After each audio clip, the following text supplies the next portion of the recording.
Some of you might know a Slovenian philosopher Slavoj Zhizhek from YouTube videos, memes, and popular culture. And he has written an article about Ukrainian war of survival on the Kyiv Independent publication. And there he stated an opinion that so many people see but refuse to acknowledge. The war of Russia against Ukraine is not a local conflict for people, resources, and land. It's an existential and metaphysical conflict of all Western. The idea of Western and European civilization itself, with such values as human life, freedom, and care for life, against the opposite worldview, the worldview where human life is nothing but a mere necessity for the bigger state to function and project its power, thus securing good life for few, the leaders of such autocracy, and bad life for all else who service this gigantic machine of destruction. Well, if the governor of Kaliningrad exclave directly blames Immanuel Kant for Ukraine not giving up to Russia, what can we talk about?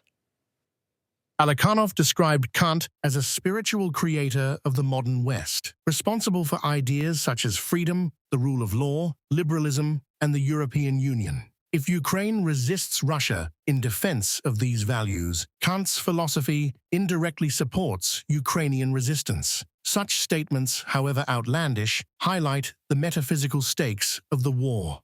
Slavoj Zhizhek, philosophy professor at the European Graduate School, in an article for Kyiv Independent. The article is worth reading for general public. I'll leave it in the description to this video. The key distinction between Russia and Western Europe, according to Zhizhek, lies in their perspectives on death. As we've seen, Russia claims it doesn't fear death, believing in a divine power that will redeem its people in the afterlife, Zhizhek writes. Just remember the words of Russian patriarch of the glorious afterlife after dying for Russia and other nonsense, while in the West people value life itself and don't rush to meet death for a better existence in the afterlife. After all, people in the West already live very and very decently, while compared to other regions of the world, for example. And that is all for today's episode. Remember to think critically, don't let propaganda win, and care for life. Not to become the opposite side of the philosophy battle that is going on right now, not only on the battlefield of Ukraine, but also in the hearts and minds of all of us.